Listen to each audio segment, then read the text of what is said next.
నమస్తే గురుగారు. నమస్కారం. శుక్రగ్రహం వల్ల విడాకులు అయిపోతాయి అంటుంటారు. అసలు ఎందుకు, ఏ గ్రహం కారణం దీనివల్ల? తప్పకుండా. ఓం శ్రీ గురుభ్యో నమః. శుక్రగ్రహము అంటే కళత్రకారకుడు, వివాహకారకుడు శుక్రుడు. యాక్చువల్గా అంటే జన్మజాతకంలో ఏదైతే మనం పుట్టిన జాతకంలో శుక్రగ్రహం అనేది అనుకూలంగా ఉంటేనే మన జీవితం అనేది నడుస్తుంటుంది. అంటే ఎవరి జన్మలగ్నంలో అయినా సరే జన్మజాతకం నుండి ఈ సప్తమ భావం అనేది శుక్రగ్రహం అంటే సప్తమ భావకారకుడు శుక్రుడు. అంటే ఒక ప్లానటరీ పొజిషన్లో మనం చూసుకునేటట్లయితే మనం పుట్టినప్పుడు బర్త్ స్టార్లో ఏదైతే మనం date of birth, time, place of birth తీసుకున్న తర్వాత దానికి ఒక ఎసెండెంట్ అనేది ఒకటి ఉంటుంది, దాన్ని లగ్నం అంటారు. ఈ లగ్నం నుంచి మనం క్యాలిక్యులేట్ చేస్తే సప్తమ స్థానంలో ఈ సప్తమ భావకారకుడు శుక్రుడు అవుతాడు. అంటే ద్వాదశ భావాల్లో ఒక్కొక్క భావానికి ఒక్కొక్క కారకత్వాన్ని వహిస్తారు. మళ్ళీ రాస్యాధిపతి వేరు, ఆ గ్రహాలున్న స్థానాలు వేరుగా ఉంటాయి. ఆ గ్రహాల్లో ఉన్న ఆ రాసుల్లో ఉన్న గ్రహాలు కూడా వేరుగా ఉంటాయి. అంటే మూడింటిని బేస్ చేసుకొని చూడాలి ఒక జాతకాన్ని ఎప్పుడు కూడా. అంటే డీ చార్ట్స్తో పాటు ఏదైతే నవాంశము, ద్వాదశాంశము, త్రింశాంశము, హోరాద్రేకాణంతో పాటు 16 లగ్న కుండలతో పాటు రాశిచక్రంలో కూడా రాస్యాధిపతి ఎవరు, భావాధిపతి ఎవరు, అక్కడ ఆ గడిలో ఉన్న గ్రహం ఏంటి అంటే ఒక రకంగా చెప్పాలంటే ఓ బిల్డరు, ఒక టెనెంటు, ఒక ఓనరు, ఆ మూడింటిని బేరేజ్ వేసుకొని చెప్పాలి మనం. అంటే కళత్రకారకుడు, వివాహ భావకారకుడు ఎవరంటే శుక్రుడు. శుక్రగ్రహం అనేది పాపగ్రహాల్లో ఉంటే చాలామందికి కూడా తెలియకుండా ఏదో వివాహాలు చేస్తుంటారు. ఏదో నెట్లో చూసుకోవటము, రకరకాలు చూసుకొని ఏదో కొన్ని రకరకాలుగా బాగానే ఉంది, శుక్రగ్రహం బాగానే ఉంది, మా అమ్మాయికి మా అబ్బాయికి పెళ్లి చేయొచ్చని ఏదో ఈ రకంగా చేస్తూ ఉంటారు. అంటే జీవితానికి మన వాళ్ళు ఏంటంటే ఎక్కువగా ప్రయారిటీ ఇవ్వరు, లైఫ్కి ప్రయారిటీ ఇవ్వకుండా తర్వాత రోజుల్లో ప్రయారిటీ ఇస్తారు. అంటే మనిషి చెడిపోవడానికి ఫస్ట్ కారణం ఒకటి ఉంది. ఏంటి గురుగారు అది? డబ్బు ఎక్కడ ఖర్చు పెట్టాలో వీళ్ళకి తెలియదు. మనం డాక్టర్ దగ్గరికి వెళ్ళాము, డాక్టర్ దగ్గరికి వెళ్ళంగానే 1500 పాపం స్కానింగ్ రాశాడు అనుకోండి. ఈ స్కానింగ్ ఈ డాక్టర్లు ఊరికి రాస్తుంటాడండి, 2000కి, 3000కి, 500కి, 1500కి రాసి ఆ 1500 వేరే వ్యసనాలకు మనం ఖర్చు పెడితే బాగుండని వాడు వెళ్ళి బార్ షాప్లోకి వెళ్ళి మందు తాగుతాడు. అదే జరుగుతుంది. అదే రియల్ ఫ్యాక్ట్ నేను చెప్పేది. వీళ్ళకి డబ్బు ఖర్చు పెట్టడం అనేది కరెక్ట్ తెలియదు. వాడు ఇంకో వ్యాపకాలకో వాడిని ఇంకోటి ఎవడో మోసం చేస్తుంటాడు. వీళ్ళు డాక్టర్ దగ్గరికి వచ్చేటప్పటికల్లా అలా ఆలోచన చేస్తుంటారు. వీళ్ళు చాలా చోట్ల కూడా ఇప్పుడు మ్యారేజ్ బ్యూరోకి వెళ్తారనుకో, ఈ మ్యారేజ్ బ్యూరో ఏమేదో 5000 అడిగినట్టుందని వెనక్కి వచ్చేస్తారు. ఆ 5000 ఇంకో చోట ఖర్చు పెడతారు వీళ్ళు. ఈ లోపల అబ్బాయికో అమ్మాయికో లేట్ అయిపోతుంటుంది, ఆతృత పడుతుంటారు. చివరికి ఏదో పిచ్చి సంబంధం తీసుకొచ్చి చేస్తారు, బంధువులు అడుగుతున్నారు, వాళ్ళు అడుగుతున్నారని చేయటం, వాళ్ళు విడాకులు కావటం. విడాకులైనా కూడా బుద్ధి రాని వాళ్ళు నా దగ్గర చాలా కేసులు ఉన్నాయి. మరి ఎందుకునో తెలియదు వాళ్ళకి. అబ్బాయికి అమ్మాయికి మనకి సంతానం సంపత్ప్రదం అన్నారు.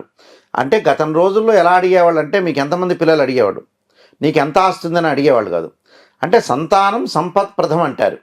అంటే సంతానమే ఆస్తి ఎవరికైనా సరే. పెళ్ళి ఎందుకు చేసుకుంటారు? ఒక స్త్రీ పురుషుడు పెళ్లి చేసుకోవడానికి కారణం అంటే సంతానమే. ఆ సంతానం గురించి, పెళ్లి గురించి, వ్యవస్థ గురించి వీళ్ళకి అంత పర్ఫెక్ట్ నాలెడ్జ్ లేదు జనాలకి. అంటే వేరే చోట ఖర్చు పెట్టడానికి రోగం చివరి వరకు ముదిరే వరకు డాక్టర్ దగ్గరికి వెళ్ళే వాళ్ళు చాలామంది ఉన్నారు. ఎక్కువ పర్సెంట్ చాలామంది ఉన్నారు. అలాంటి వ్యక్తులు మెజారిటీ ఆఫ్ ద పీపుల్ చాలామంది ఉన్నారు.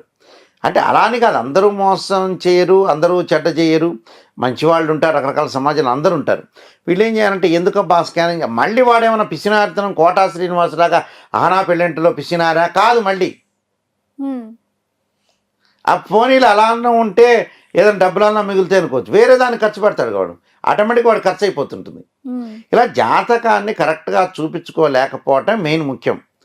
శుక్రగ్రహ దోషం గురించి, శుక్రుడు కళత్రకారకుడు, వివాహకారకుడు, శుక్రుడు సుఖాన్ని భోగాన్ని ఇచ్చేవాడే శుక్రుడు.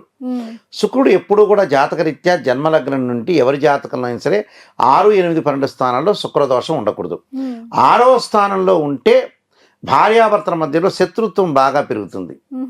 8వ స్థానంలో ఉంటే ఎవరికో వాళ్ళకి అనారోగ్య పాలై వియోగం జరుగుతుంది. వియోగం జరుగుతుండడం అంటే ఎవరొకళ్ళు మరణించటం కానీ, ఎవరొకళ్ళు విడాకులు కావటం కానీ, దూరంగా వెళ్ళే అవకాశాలు ఎక్కువ ఉంటాయి. 12వ స్థానంలో ఉంటే ఏదో మా నాన్న పెళ్లి చేశాడు అని అమ్మాయి అనుకుంటుంది, మా అమ్మ పెళ్లి చేసిందని అబ్బాయి అనుకుంటాడు. ఇద్దరు కూడా ప్రేమతోటి లవ్ అట్రాక్షన్తో ఉండరు. ఏదో కాపురం చేస్తున్నాం, పెళ్ళి అయిపోయింది, ఊరికి ఏదో ఇంకా ఈ సమాజంలో అంతా కూడా విడాకులు జరుగుతాయి ఏమని అనుకుంటారు, చుట్టాల్లో బంధువుల్లో పరువు పోతుంది, ఏదో ఈ జీవితానికి ఇలా కానివ్వండి అనేవాడు కూడా ఉంటారు. అంటే ఏదో ఇంకా జరిగిపోయింది ఈ జీవితం, ఏదో 30 ఏళ్ళో 40 ఏళ్ళో బతుకుతాం, తర్వాత చనిపోయేదే కదా అని కొంచెం సర్దుబాటుతనంతో ముందుకెళ్తారు. సరే, అది కూడా ఒక మంచి పనే, కానీ ప్రేమతో ఉండరు. అది 6, 8, 12 స్థానాల్లో శుక్రదోషం అనేది ఉండకూడదు. దానివల్ల విడాకులు దొరుకుతాయి. వీళ్ళు కూడా కుజదోషాన్ని ఎంత ప్రయారిటీ ఉంటుందో దానికంటే ఎక్కువ ప్రయారిటీ శుక్రదోషం. చాలామంది కూడా కుజుడి మీద పడిపోతాడు. కుజుడు కాదు, అసలు కారకుడు శుక్రుడే. ఈ శుక్రుడు 6, 8, 12 స్థానాల్లో ఉండకూడదు. ఉంటే విడాకులు జరిగే అవకాశాలు ఉంటాయి, ప్రమాదాలు జరిగే అవకాశాలు ఉంటాయి. అలానే శుక్రుడు కొన్ని నక్షత్రాల్లో ఉండకూడదు. అవి ఏ నక్షత్రాలు? అశ్విని, మఖ, మూల, ఆరుద్ర, స్వాతి, శతభిష నక్షత్రంలో ఉండకూడదు. దాంతోపాటు పుష్యమి నక్షత్రము, అనురాధ, ఉత్తరాభాద్ర నక్షత్రంలో ఉండకూడదు. అలానే కృత్తిక, ఉత్తరాషాఢ నక్షత్రంలో మధ్యమైన ఫలితాన్ని ఇస్తాడు. కానీ ఈ 9 నక్షత్రాల్లో ఉండటం చాలా ముఖ్యమైనది. అశ్విని, మఖ, మూల, ఆరుద్ర, స్వాతి, శతభిషము, అలానే నేను చెప్పినట్టుగా పుష్యమి, అనురాధ, ఉత్తరాభాద్ర ఈ 9 నక్షత్రాల్లో ఉంటే కొంత డేంజర్. కానీ చూసుకోవాలి ఏమిటి అని. ఒక జాతకంలో, అమ్మాయి జాతకంలో 6, 8, 12 స్థానాల శుక్రదోషం ఉంటే, అబ్బాయి జాతకంలో 6, 8, 12 స్థానాల శుక్రదోషం ఉంటే మైనస్ ఇంటూ మైనస్ ప్లస్ అయ్యి వాళ్ళకి దోషం పోతుందని అర్థం. అయితే మిగతా దోషాలను కూడా మనం పరిశీలన చేయాలి. మిగతా దోషాలను కూడా శుక్రుడు ఎక్కడున్నాడు, ఏ స్థానంలో ఉన్నాడు, ఏ నక్షత్రంలో ఉన్నాడు, అది ఉచ్చలో ఉన్నాడా, నీచలో ఉన్నాడా, ఇవన్నీ కూడా మనం ఆలోచన చేయాలి. ఇప్పుడు శుక్రుడికి ఉచ్చం ఏం రాశి, అలానే శుక్రుడికి వచ్చేటప్పటికల్లా స్వక్షేత్రాలు ఉంటాయి. స్వక్షేత్రాలు అంటే వృషభ రాశి, తులారాశి.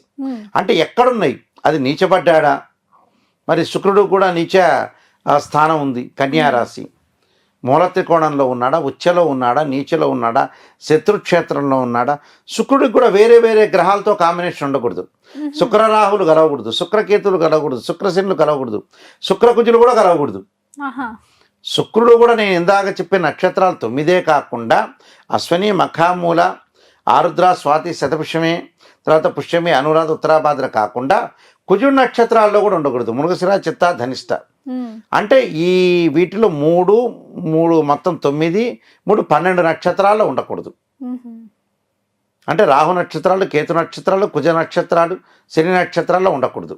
ఉంటే దోషం. మళ్ళీ మనం కృష్ణమూర్తి పద్ధతి ఒకటి ఉంది, వైదిక ఆస్ట్రాలజీ కాకుండా. వాటిలో సబ్బుల్లో కూడా ఆ నక్షత్రాల్లో ఉండకూడదు. అంటే సబ్ అంటారు, దానికంటే సూక్ష్మమైంది. అంటే మనకి సూక్ష్మం అంటే మ్యాథమెటికల్గా క్యాలిక్యులేషన్ చేసేటప్పుడు రాశిచక్రాన్ని విడగొడతాడు, నవాంశాన్ని. అంటే డిగ్రీలో క్యాలిక్యులేషన్ చేసేటప్పుడు డివైడ్ అవుతూ ఉంటుంది. అంటే ఒక ఏదైనా సరే మనకు ఒక డాక్టర్ దగ్గరికి వెళ్ళినప్పుడు ఎక్స్రే రిపోర్ట్ తెలియదు అనుకోండి, దానిలో సూక్ష్మంగా తెలియదు. ఎంబడే స్కాన్ అంటాడు, సిటీ స్కాన్ అంటారు, ఎంఆర్ఐ స్కాన్ అంటారు. అంటే వాళ్ళకి అందుబాటులో అక్కడ కరెక్ట్గా కనపడదు. అది కనపడకపోతేనే డాక్టర్లు రాస్తారు. అది మనం చేసుకున్నాం అనుకోండి, రియల్గా తెలిసిపోతుంది. లేదా మనం చేసుకోలేదనుకోండి, ఎక్స్రేతో పోయి డాక్టర్ ఇలా అని చెబుతారంటే మీరు చావంటారా బాబు, మేము రాసాము, మీ ఇష్టం, మీ మంచి కోసం రాసామని చెప్పే డాక్టర్లు, మంచి డాక్టర్లు చాలామంది ఉన్నారు. అయితే ఇలాంటివి కూడా జాతకపరంగా కూడా చూపించుకోవటంలో కూడా రకరకాల వాళ్ళు ఏదో గుళ్ళల్లో పూజలతో తెలియని వాళ్ళకి ఇలాంటి వాళ్ళు, గుళ్ళల్లో పూజారి ఆయన పూజ చేయటం నిష్ణాతులు, దానితో అదే పూజ చేయించుకోవాలి.